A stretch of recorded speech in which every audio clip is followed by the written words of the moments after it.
No sé, invito a que nos presentemos todos y todas y después hago de nuevo la presentación hasta que esté lista la cámara, ¿me parece? Así que aprovechando que somos pocos y pocas.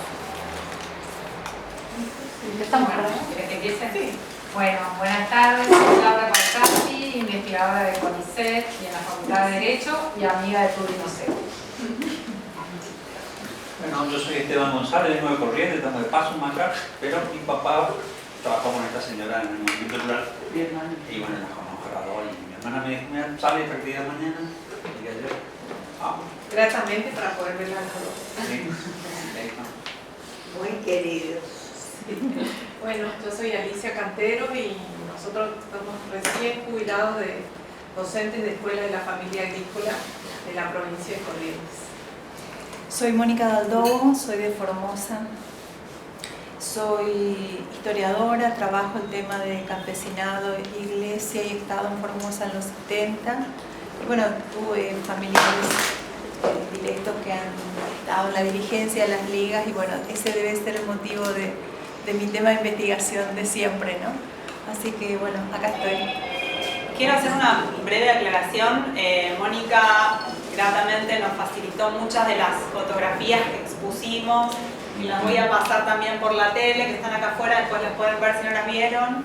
Ella organizó una muestra muy hermosa en Formosa, que la acaban de levantar. Sí, hasta ayer estuvo la muestra todo el mes de septiembre, porque bueno, el Día del Agricultor se celebra el 8 de septiembre. Y allá también es el aniversario de un instituto que se ocupa de los pequeños productores agropecuarios, cuyo aniversario es el 15 de septiembre, así que en conmemoración a esas dos fechas celebramos una muestra, inauguramos una muestra en septiembre en el Teatro de la Ciudad. Entonces fue fuerte traer la memoria campesina al centro mismo de la ciudad de Formosa, que da frente a la plaza del teatro, es el lugar de la cultura formoseña. Así que fue un evento muy emotivo porque vinieron los protagonistas de todo el interior provincial y se sintieron muy reivindicados. Bueno, y agradecerle también que colaboró con esta pequeña exposición de fotografías con la pata formoseña, digamos, de las ligas campesinas de Formosa. Bueno, sigo yo para no alterar el orden. Bueno, mi nombre es Sergio, lo voy a decir completo, Sergio Daniel Suárez. Todo mi conocimiento, mi acercamiento a las ligas comenzó con la tesis universitaria y de ahí empecé a investigar y te conozco a vos de los textos, la primera vez que nos vemos y que podemos charlar. A estas tres diosas las conocí también a través de los textos y de a poco las fui conociendo. Humanas. Terrenales, sí. Sí, bien terrenales.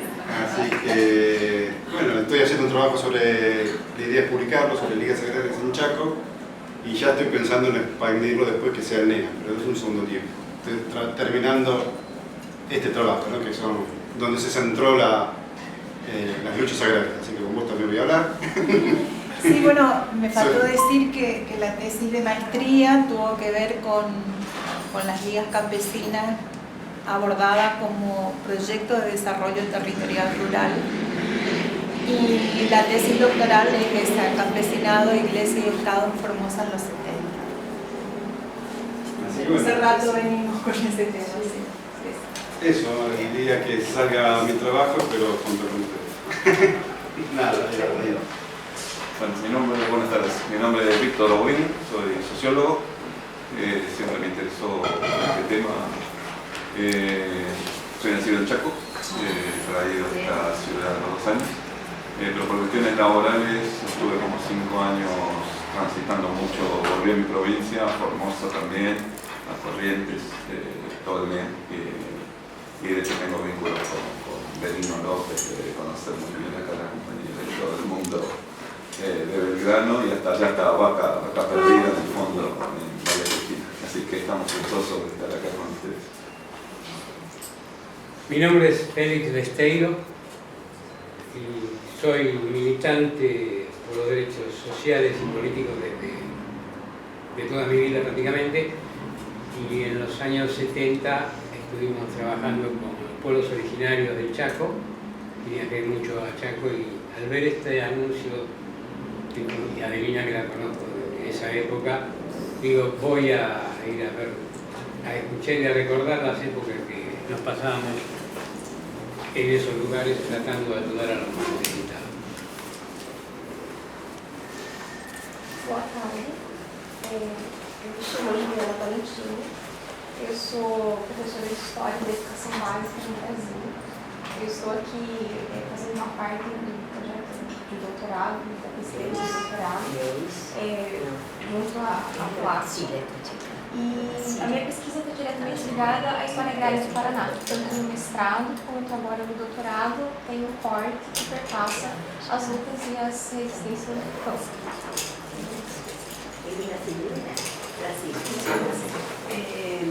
Yo soy Pilar González. Mi padre estuvo relacionado con el movimiento rural, la ruralidad agraria. Yo nací en 1965 y justo mi papá estaba en un encuentro en Villa María, Córdoba. O sea, nací, tengo 59 años, nací ahí. Y eso atravesó toda mi vida. Las personas que fueron parte del movimiento rural atravesaron toda mi vida, toda mi existencia. Entre ellas Tatubi, Coca, sobre todo desde Avelina también te tengo, pero menos frecuente. Así que están mis hermanos, mi hermana y mi cuñada que arrastré hasta acá.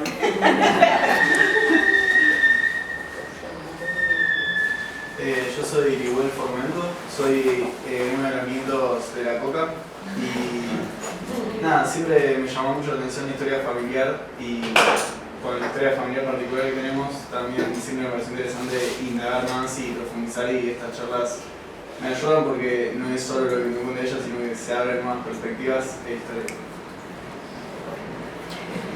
Yo me llamo Concepción, soy otra de las hijas de Coca. Y bueno, estoy acá acompañando, nada, y también siempre acompañando a la madre y a la historia familiar. Dora Bordegaray es mi nombre, soy historiadora.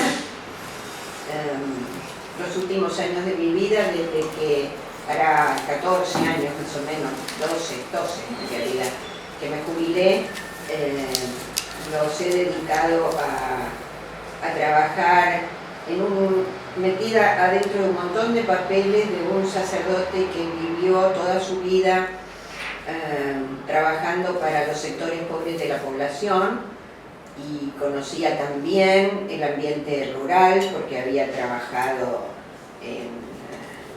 en el norte de Santa Fe con población mocoví y en Río Negro y en La Cocha, en Tucumán. Entonces, pero su trabajo se había focalizado desde que vivió aquí en Buenos Aires, se había focalizado en trabajar sobre el hábitat de los pobres y vivió en la Villa 31. Era muy amigo de Mujica. Y cuando él falleció me quedé ahí entre todos esos papeles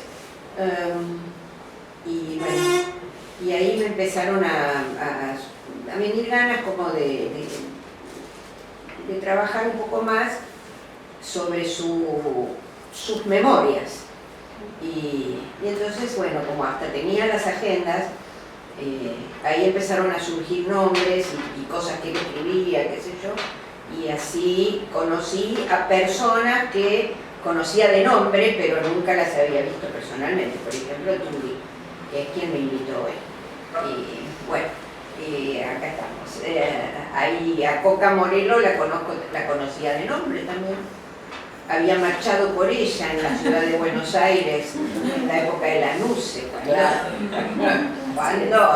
bueno, pasaban tantas otras cosas también. Bueno, mi nombre es Inés Pérez, soy socióloga recibida acá en la UBA. Formo parte del grupo de estudios rurales de acá del Instituto Gino Germani, también la conozco a Claudia hace muchos años. Y doy clases en la facultad de la carrera de Sociología en la materia de Sociología Rural. Quizá la conocen a Norma Giarraca, que fue quien fundó la materia y el grupo de estudios rurales hace muchos años. Ella está fallecida, pero bueno. Así que bueno, siempre sola empecé a leer sobre ligas agrarias cuando era estudiante, y después cuando empecé a trabajar con Norma y seguí estudiando y leyendo sobre ligas. Así que bueno, la verdad que es un lujo, un placer, gracias a Claudia que organizó todo el panel y bueno, por que estén acá, la verdad es una experiencia hermosa. Así que bueno, bienvenida. Mi nombre es Celeste Benchil, también soy socióloga de acá de la UBA y trabajo en el archivo audiovisual. También vengo con mucha expectativa de escucharlas, escuchar los testimonios, trabajamos con Claudia, con Diana en el archivo, así que escucharlas y aprender un poco. Bueno, yo soy Alicia García, soy también socióloga acá de la UBA y profesora de letras. El tema de las vías agrarias también lo conocí muy poquito cuando cursé, ya le conocí hace tiempo, pero es esos temas que jamás se hablan en las escuelas, nunca, sobre el tema que nada en esa media, nunca. Y soy amiga y militante en el sindicato, y jubiladas ambas seguimos aportando a un nuevo sindicato, a una nueva forma de hacer sindicato o sindicalismo, y con Adelina estamos en eso. Compartimos muchos años, pero jubiladas y todos seguimos en eso. Claro, por supuesto. No hay que dejar de conectar nunca. Quiero jubilarme de jubilada. Bueno, mi nombre es Victoria Basualdo, tengo el enorme gusto de estar compartiendo con Claudia. De nuevo, así le damos la palabra a las compañeras, ¿sí? Como decía Victoria, hubo un primer encuentro el año pasado acá en el Germani, en otra aula, en el marco de las actividades de los diálogos IIGG 2023, en donde nos encontramos con Adelina de León, con Tudi Nocetti, con Coca Morelo, para presentar este trabajo de registro audiovisual de testimonios de las mujeres que participaron de las luchas agrarias en los años 60 y en 70, y en particular, bueno, en las ligas agrarias, en el movimiento agrario misionero, en las ligas campesinas formoseñas, todos los nombres que tuvo que actividad, y en el movimiento rural cristiano. Simplemente decir que este trabajo lo empezamos más o menos en 2022, y casi sin darnos cuenta nos convertimos en un colectivo de trabajo, una colectiva, acá con las compañeras, que de alguna manera ellas son las que promueven seguir investigando, seguir trabajando, seguir recopilando, seguir contando esta historia y divulgándola. Y por eso el año pasado lo que sucedió es que presentamos el archivo, y en muy poquito tiempo no quedó lugar para proyectar algunos fragmentos de estas entrevistas de las mujeres que están en el campo efectivamente. Bueno, Coca, Tudi, Adelina participaron de esta historia, pero viven acá en Buenos Aires. Con algunas de ellas viajamos a los territorios rurales a buscar a estas mujeres para contarles el proyecto y para invitarlas a contar sus historias de vida. Al momento recopilamos entrevistas en Chaco, en Misiones, junto con la Universidad de Misiones y Flaxo, en esta red federal que compartimos también con Mónica Daldobo. Algunas entrevistas en Corrientes y una entrevista reciente en Tucumán, una compañera que formó parte del movimiento rural cristiano, Mira Díaz, que es tucumana y un poco también recuperó la historia de los ingenios azucareros, haciendo de nexo entre las dos regiones NEA y NOA. Se trata de historias de vida, el material está disponible acá en el archivo, el material de consulta. Se puede mandar un mail al archivo y bueno, consultar. Y en esta oportunidad particularmente lo que queríamos era poner como un disparador, porque ya lo presentamos al archivo, ¿no?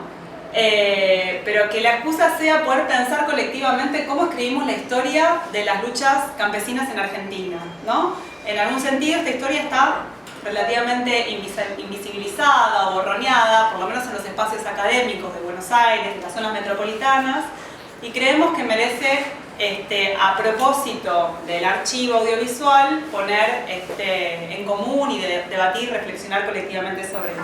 Así que paso la palabra, las voy a presentar brevemente, ¿sí? Adelina nació en Buenos Aires, es porteña, estudiaba sociología, es maestra también, y bueno, por una experiencia militante se fue a vivir al Chaco y bueno, justo en el momento en que se estaban formando las ligas agrarias, se fue al Chaco.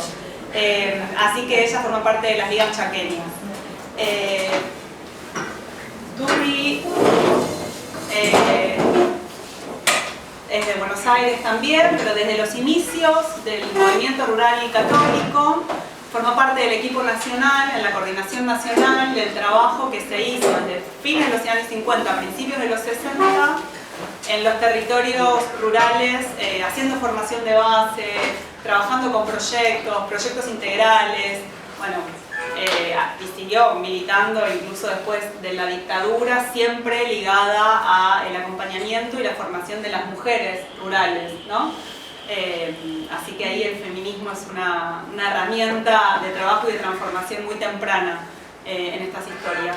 Y Coca es correntina, Coca Morelo, Norma Morelo, maestra rural de Goya, vive en Buenos Aires también, y bueno, su historia se hizo conocida porque fue detenida en el 71, a fines del 71, en el marco de la dictadura de Longaniato, ¿no?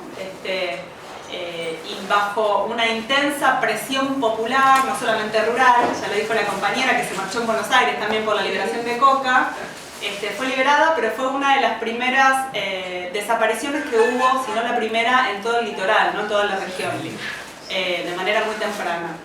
Bueno, eso nomás. ¿Quieres empezar? A ver. ¿Yo empiezo? ¿Sí? No, o tú, no sé, la que quiera. Tú, empieza que es la mayor del grupo y yo lo que quiero decir es que en realidad ella fue una absoluta pionera. Ella nos cuenta, yo la conozco a Tudy desde que tengo 20 años, o sea, yo era una niñita estudiante de sociología, maestra, y bueno, había tenido un viaje al Chaco, contacté con la gente del Chaco, con los que recién estaban viviendo en el obispado, que eran del movimiento rural, pero que estaban pensando en armar esta organización que se llamó Ligas Agrarias. La conocí porque yo vivía acá y mi conexión con el Chaco era el movimiento rural católico, que es donde estaba Tudy como elemento aglutinador, fundante y fundamental, con mucha presencia. Y siempre me llamaba la atención de ella la claridad que tenía respecto de que las mujeres éramos la mitad de la población y que no trabajar con las mujeres era regalarle al enemigo, que era el poder económico, la mitad de la fuerza, la mitad del pueblo.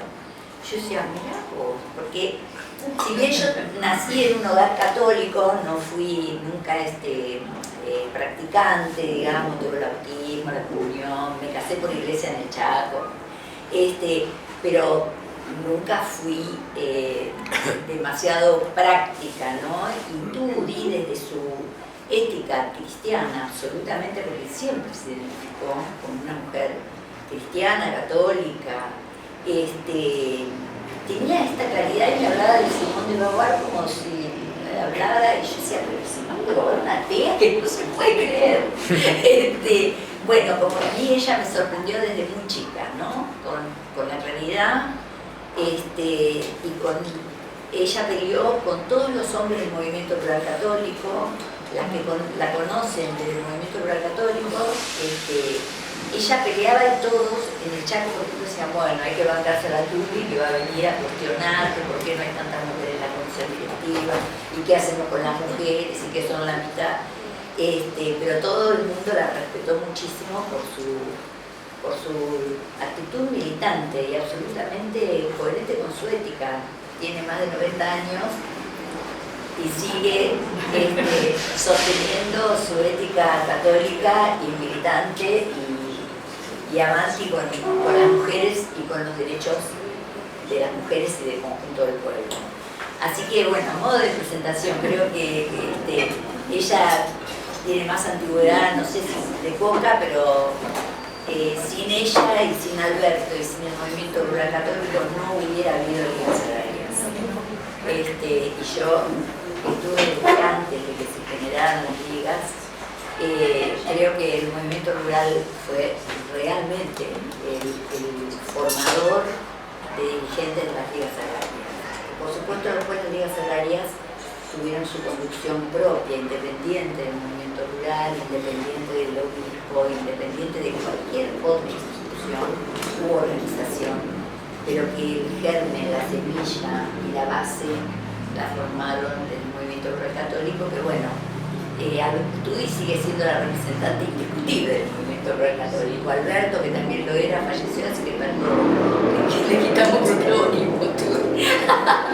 Ella se enoja conmigo cuando yo digo estas cosas, pero bueno, se murió y quedamos las mujeres sosteniendo. Así que bueno, mi humilde presentación de Tudi. Ahora me toca a mí hablar.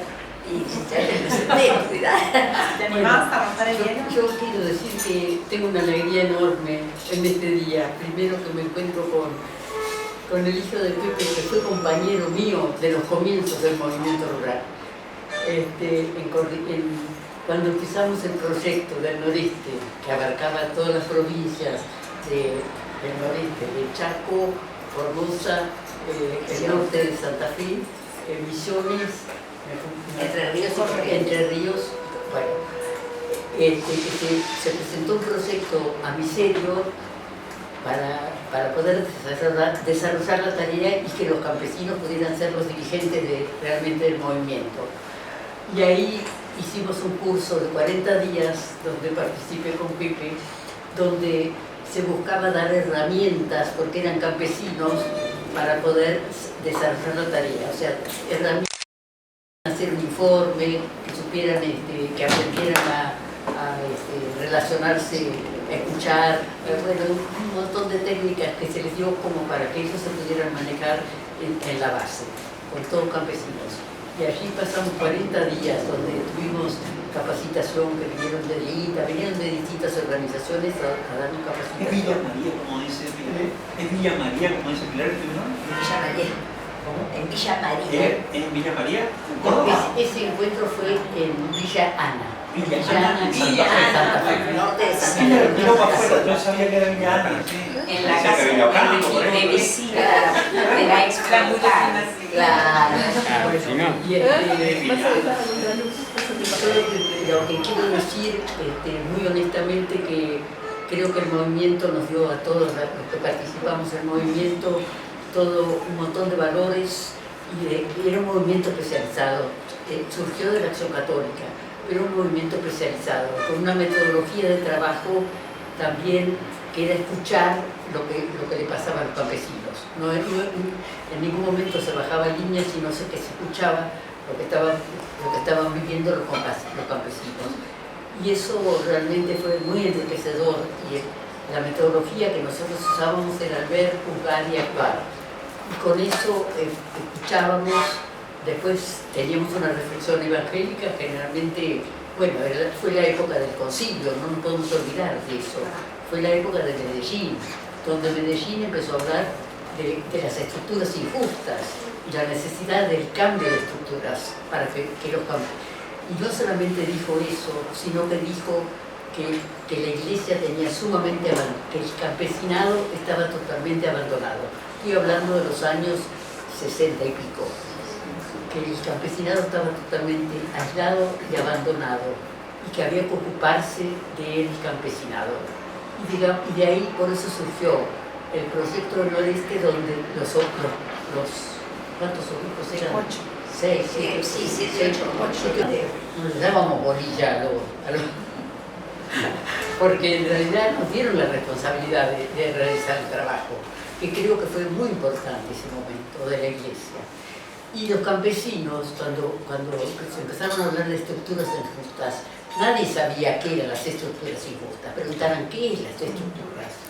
Y a partir de eso se empezó a profundizar qué eran las estructuras injustas, y no solamente eso, sino que entendieron por qué el precio del algodón, o el precio del azúcar, o el precio de la caña, o el precio del tabaco, ¿por qué se quedaban con toda la ganancia los dueños?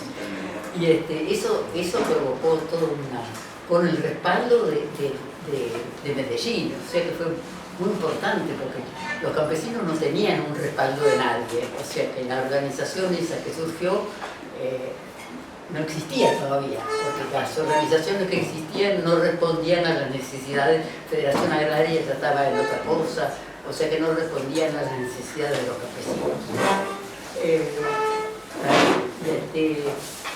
Entonces creo que una cosa que quiero rescatar, que cuando Quique Lobey plantea en el último encuentro, el equipo nacional hacía encuentros todos los años. Desde el año 65, todos los años hacía un encuentro nacional. Y en esos encuentros se revisaba la tarea que se había realizado y se hacían nuevas propuestas. Y en el año 70, Quique Lobey, en el Encuentro Nacional del Movimiento Rural, plantea que él iba a crear las ligas agrarias en el Chaco. Y entonces, para algunos ya era un poco reformista, para algunos que ya estaban más adelante todavía.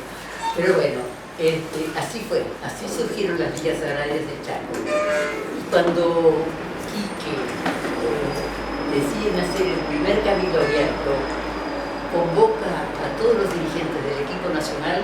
Eso fue muy importante para que fueran a ayudar a recogerla con la misma metodología que había usado el movimiento, a escuchar a los campesinos, a ver qué eran las necesidades que ellos sentían que tenían. Y así fue todo el equipo nacional que en ese momento, no me acuerdo cuánta gente lo integraba, ayudarlo a recoger esa experiencia. Y por eso yo creo que fue muy importante, más allá del trabajo que realizó las ligas, creo que fue muy importante la metodología que se utilizó para que se respetara lo que sentían los campesinos y lo que querían, y bueno, y ahí fue creciendo. Yo llego hasta ahí. El cabildo en San Peña, ¿verdad? Sí, es en Peña. El primer cabildo abierto se realizó el 14 de noviembre de 1970. Lo único que quiero decir es que el movimiento hasta el año 70 fue el último encuentro que se hizo, el último encuentro nacional. Y que a partir de la creación de las ligas del Chaco, que fueron en el año 70, empezaron a crearse ligas en las otras provincias, o Movimiento Agrario Misionero, o se le dio distintos nombres, me acuerdo de Rosacia. Y que la mayoría de los dirigentes del movimiento rural se pasaron a la organización de las ligas. O sea, que el movimiento desaparece por el episcopado. Nosotros dependíamos de ellos. Éramos un movimiento independiente, pero a la vez teníamos la información de lo que se hacía. Y entonces, en los años 70, el episcopado nos echa. Bueno, nos echa es una forma de decir, pero más o menos así. Nos invita a retirar. Dice que ya no a nivel nacional, sino que en la diócesis que se quisiera, que siguiera el trabajo. O sea que se descabeza como...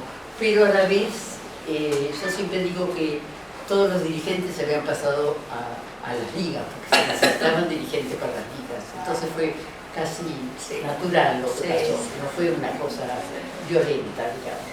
Y bueno, siguieron trabajando en torno de siguió trabajando como con el proyecto que se desarrolló en toda la región y con el apoyo de los políticos.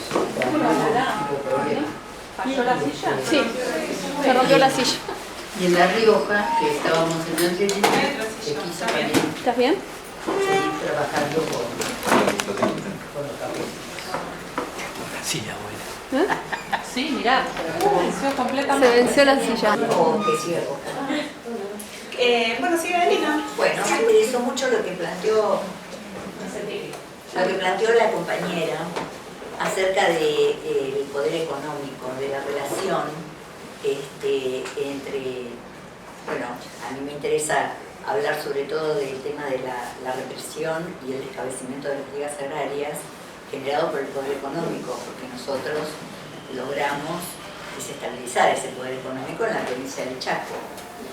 Y como que el Chaco fue la primera provincia que en Cabildo Abierto propone la creación de las ligas agrarias, que ya se venía trabajando, porque yo fui por primera vez al Chaco en el año 69 y al campo, a una colonia, porque la idea era ir a conocer cómo vivían los campesinos. Si bien éramos casi todos estudiantes universitarios los que fuimos, y todos pertenecíamos a la UBA, armamos este grupo en función de los curas del tercer mundo, de Villa Jardín, no sé, los que son porteños se acuerdan, es donde se filmó la película Detrás de un largo muro. Era un muro pegado al riachuelo y detrás estaba esa villa, que era exactamente.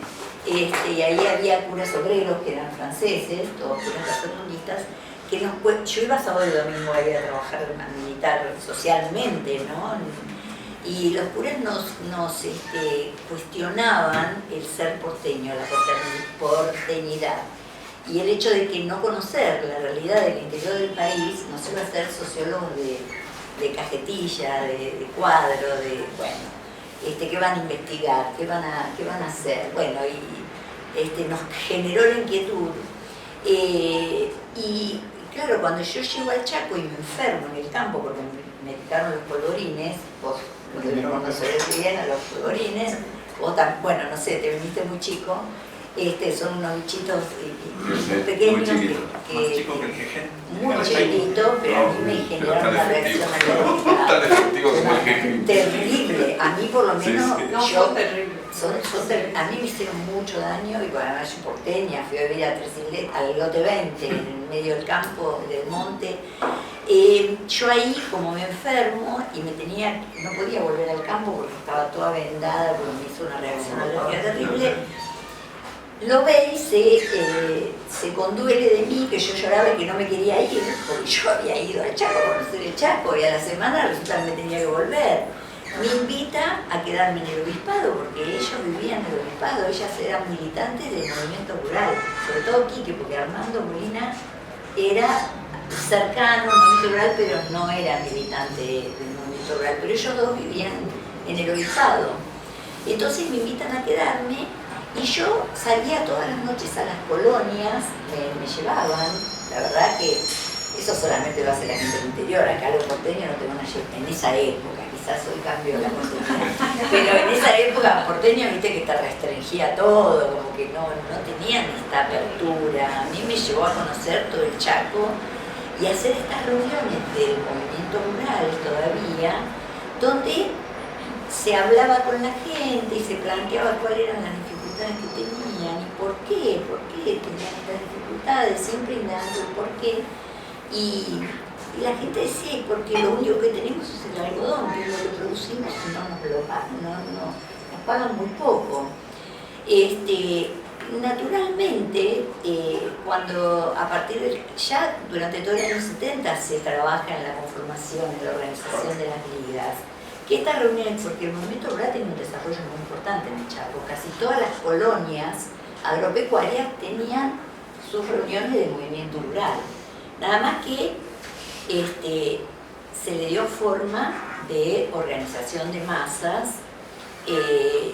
Si bien hay gente que nos encasilla mucho en el aspecto de reivindicaciones y nos han dicho que era una organización reformista, luego en las discusiones en los años 70, que yo estaba un poco acá y un poco allá, y todavía en la Facultad de Sociología, había muy grandes discusiones acerca del foco y la vanguardia y los que creían en los movimientos de base, ¿no es cierto? Era como que había una discusión permanente acerca del foco, de la teoría del foco, de la vanguardia esclarecida, y los que decíamos no, es con el conjunto del pueblo, no es la vanguardia que muestra el camino, ¿no es cierto?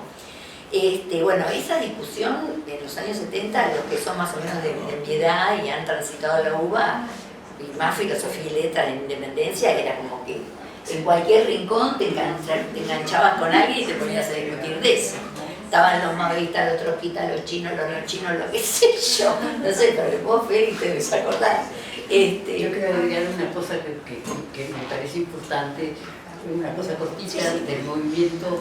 El movimiento siempre se preocupó para que participaran varones y mujeres en los grupos. Como que fue una gran preocupación desde el comienzo del movimiento que participaran los varones y las mujeres. Y ahí que se armaron tantas parejas de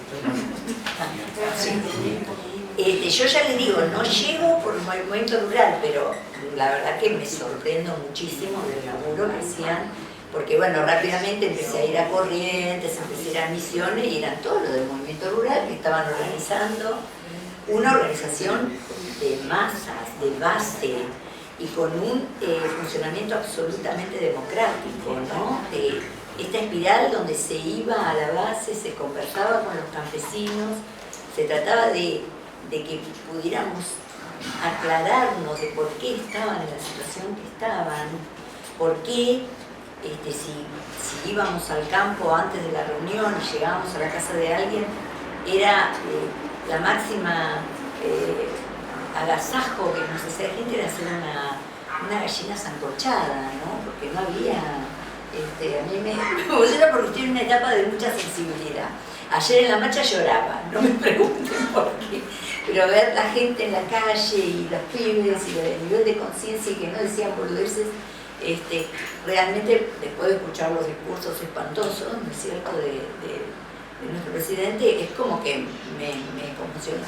Y bueno, y con esa gallina sancochada es como se...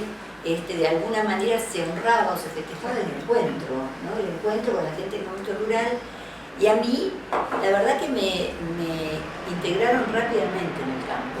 De hecho, una de las personas entrevistadas, Mirta, es la primera mujer campesina que me recibe en el campo, en la escuelita rural a la que yo fui a parar, y fue la que inmediatamente intentó cuidarme.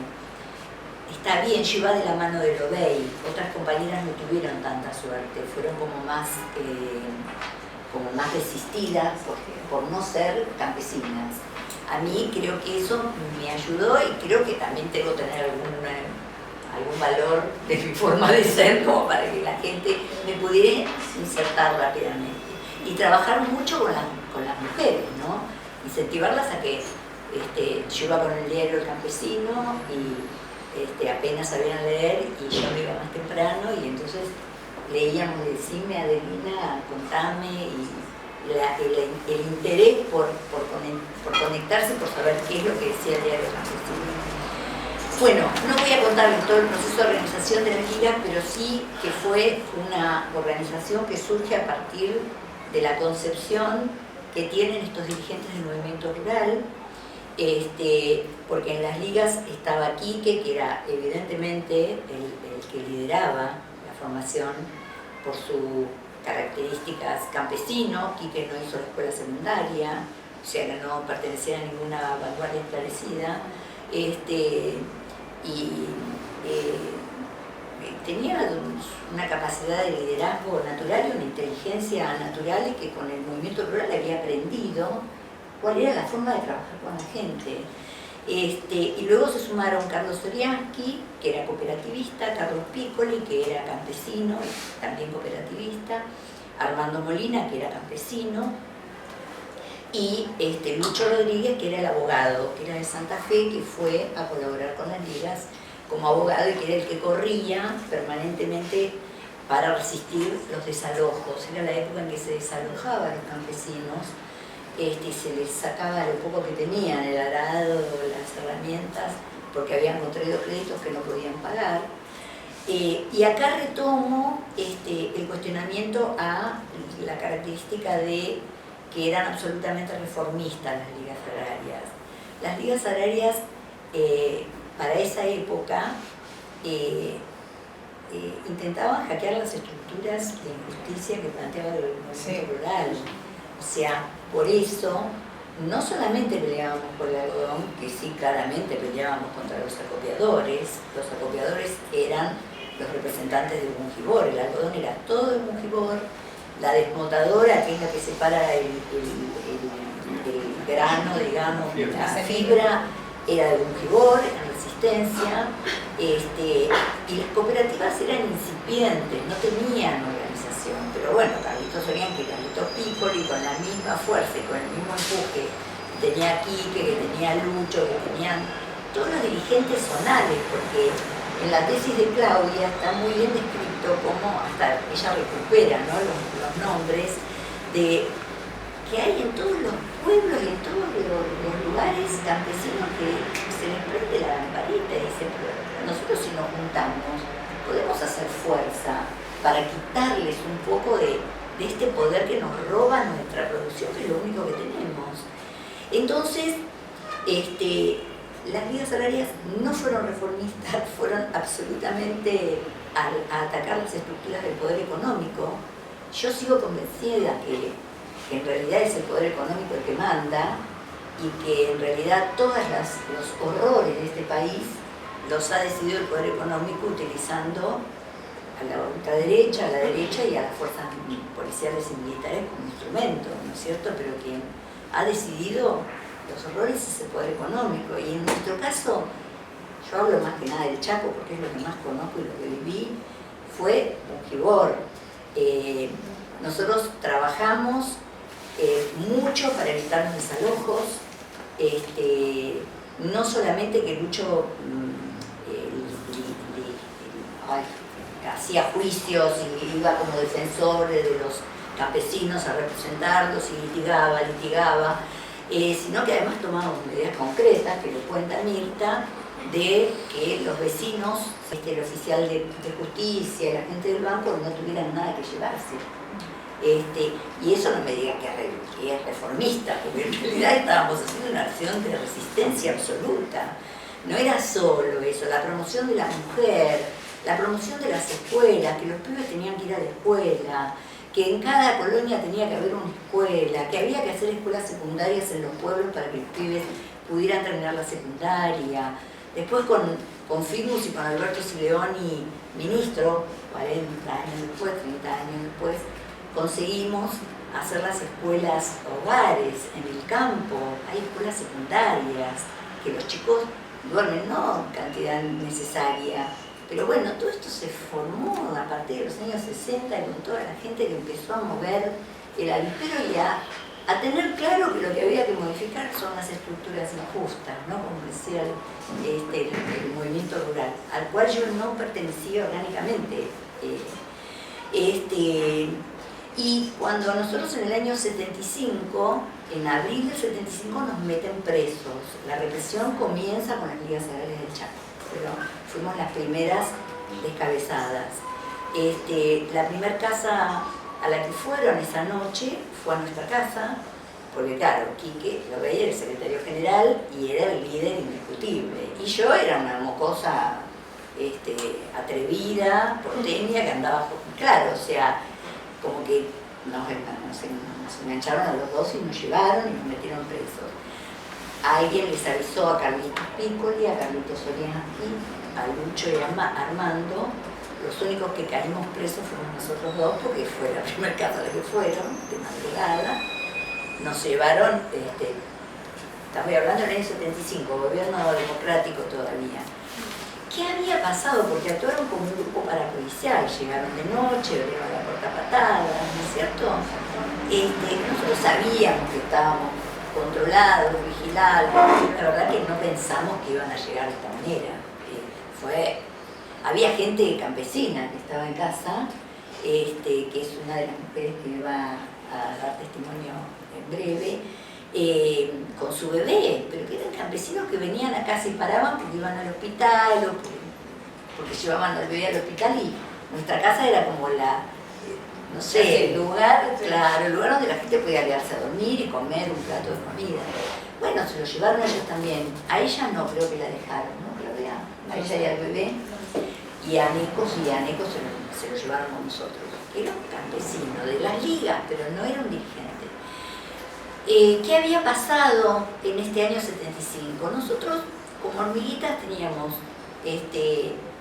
habíamos conseguido también un lugar en el Instituto de Colonización. El Instituto de Colonización es la organización o la institución que manejaba la tierra en el Chaco. Instituto de Colonización. Nosotros habíamos logrado, la lucha, con la claridad, con la persistencia, con los cabildos, con las movilizaciones, que el gobierno de Vintel nos diera un lugar para las ligas agrarias en el directorio del Instituto de Colonización. ¿Por qué?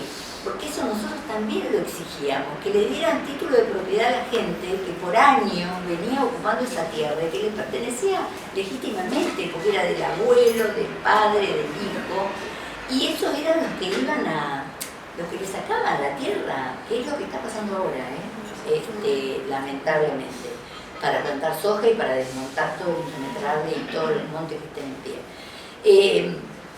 Entonces nosotros conseguimos un lugar en el Instituto de Colonización para exigir la reforma y que le entreguen título de propiedad a todos los que tenían tierras fiscales, que era todo tierras fiscales, nadie era dueño de la tierra en el Chaco. El Chaco fue una de las últimas provincias que se independizó, que fue parte de la República, digamos, o sea, el Chaco venía como... Entonces, a los que dicen, era una organización gremial, reformista, yo les contesto, logramos un lugar en el Instituto de Colonización porque queríamos que la tierra fuera para el que la trabajara, y eso no es ser reformista. Peleábamos por el precio del algodón porque era la única fuente y la única posibilidad de que vivieran con un poco más de dignidad, porque junto con eso laburábamos para que los pibes fueran a la escuela, para que los pibes tuvieran escolaridad, para que los pibes si pudieran fueran a la secundaria. Y junto con eso resistíamos los desalojos que eran permanentes en esa época.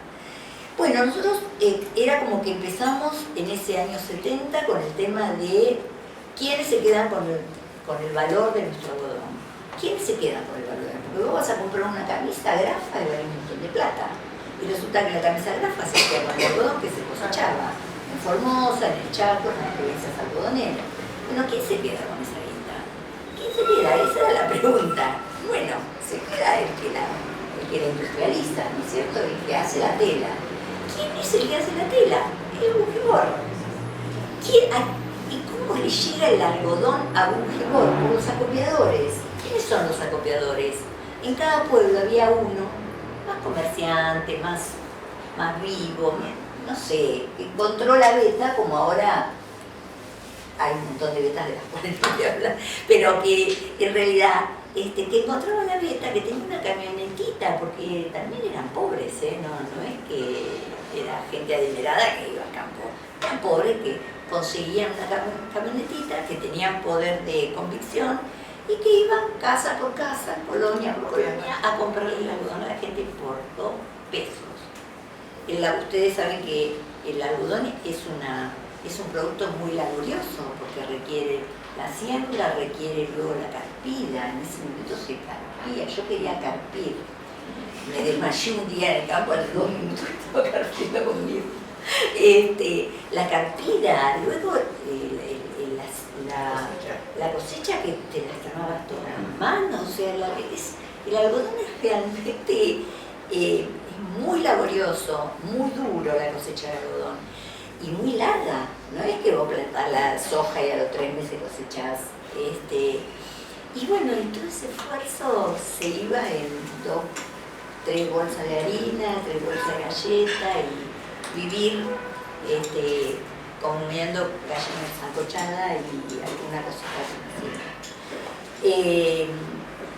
Entonces nosotros empezamos a laburar junto con los campesinos con que ese acopiador en realidad es el que se quedaba con parte de la riqueza más grande se le quedaba a Bunge, pero el acopiador también, ¿viste? Se hacía la casita en el pueblo, se cambiaba la camionetita y los campesinos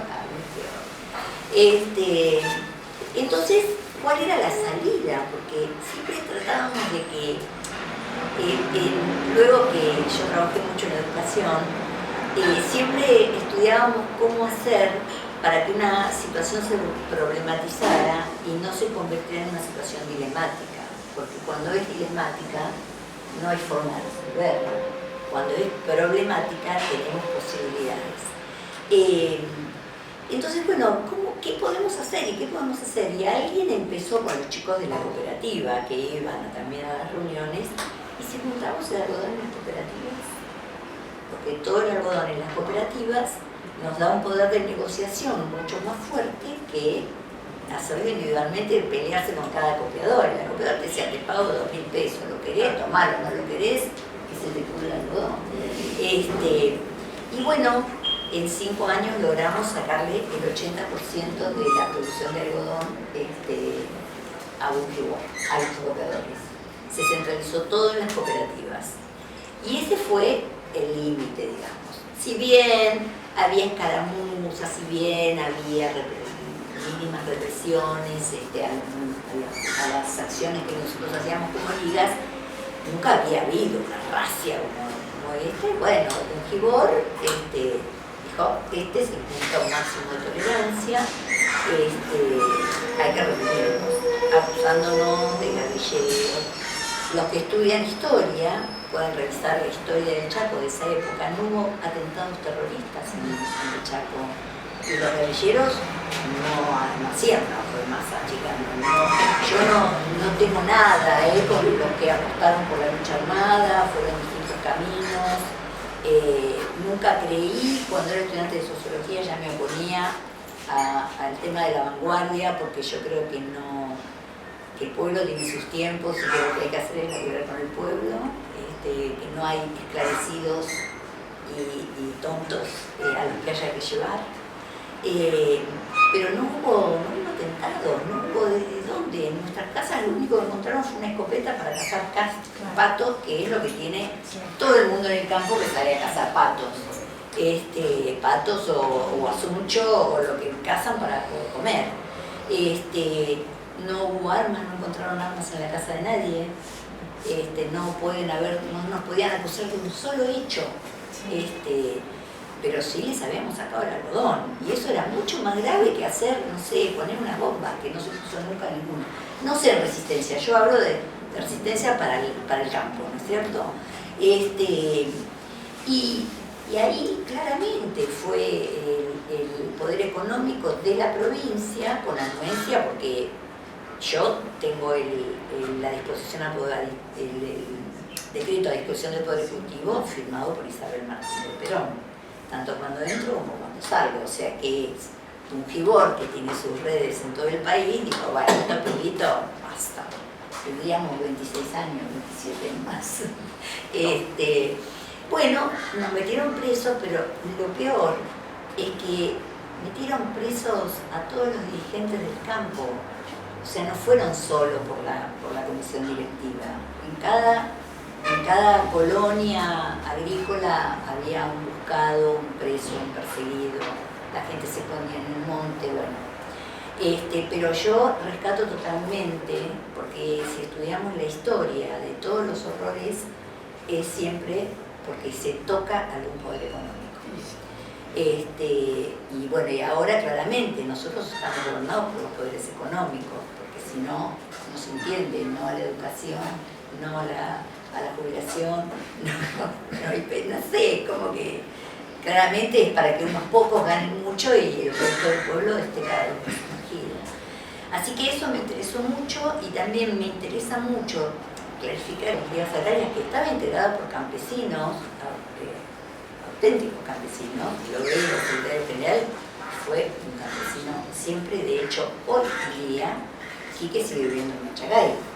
Y cuando volvió de su exilio se fue a vivir a Machagay y vive allá. Nunca temió volver a pesar de la campaña espantosa que se hizo, ¿no? Y los que sobrevivieron, Lucho cuando salió en el 83 se fue a Santa Fe, a su casa, digamos. Y que en realidad la comisión directiva de las ligas agrarias, por supuesto que estaba integrada por Pancho Mucín, Alejandro Esculatich, qué sé yo, un montón, Chávez, Ramón Chávez, todos dirigentes del campo. Todos esos fueron perseguidos, todos ellos fueron puestos presos. Mirta contó en la entrevista que yo la acompañé a Claudia, que el helicóptero bajaba en la puerta de su casa en el patio.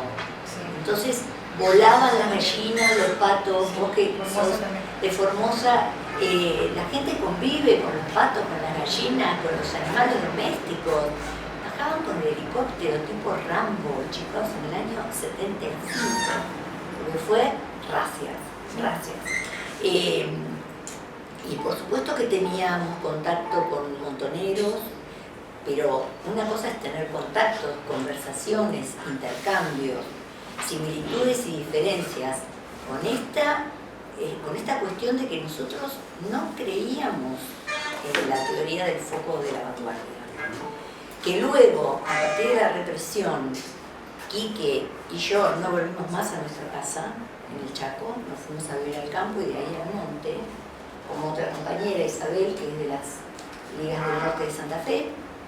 Ella tampoco volvió a su casa y vivió en el monte, porque sabíamos que donde nos encontrábamos nos iban a matar. Y bueno, y la gente se arma y se defiende, ¿no es cierto? Porque es tu vida y bueno, lo que después cada dirigente, después de descabezadas y de destruidas las ligas agrarias, haya tomado como camino es una responsabilidad de cada dirigente, no de la organización Ligas Agrarias. Sí. Y esto creo que es importante dejarlo, porque en realidad hay muchos campesinos que no son respetados y se dice que eran guerrilleros, que eran montoneros, que pertenecían a leer o a los montos o a algún partido político. Porque en realidad había todo, había gente del PC, había radicales, había conservadores, había peronistas. Y la gran importancia de las ligas agrarias es que pudimos juntarnos todos, porque poníamos eje en quién era nuestro enemigo, como debiéramos poner eje hoy. ¿Quién es el enemigo? Si vos tenés un enemigo tan potente como era Bungibor, al compañero que ocupaba el lugar en el Instituto de Colonización, falleció en un accidente automovilístico.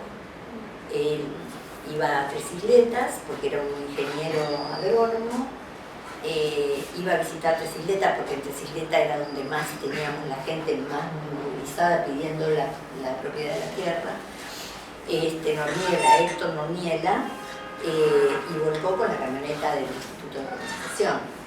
Y nosotros pensamos siempre que el manchón, en esa época las camionetas recién tenían manchón, venían como una cosa de la dirección, que había sido cortado porque estaba cortado.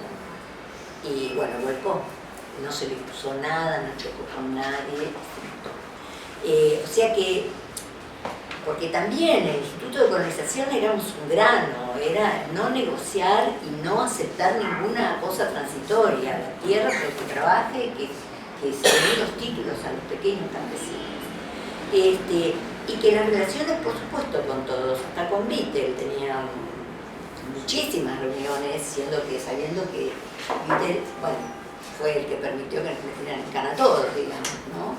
Aquí que a mí me pegaron un poco, estábamos hablando del 75, en ese momento, aquí que lo torturaron muchísimo, en ese año 75. Y justamente en casa no encontraron nada, no podían, lo que más le dolía es lo que Quique había llevado adelante con todos los compañeros, por supuesto, ¿no? Y compañeras, me incluyo. Bueno, si después me quieren preguntar algo. Yo quiero acentuar lo que dijo Adelina, porque creo que la metodología que usaron las ligas fue de gran respeto al proceso de los campesinos, y que por eso se logró tanto apoyo y que por eso fueron perseguidos, porque en realidad cuando vos empoderás a un pueblo, inmediatamente hay una reacción del poder económico, por supuesto, y aparte era clarísimo en el Chaco el poder que tenía Bungibor. Así que creo que fue un proceso respetuoso y democrático, absolutamente. No se iba a las colonias con bajada. Presente.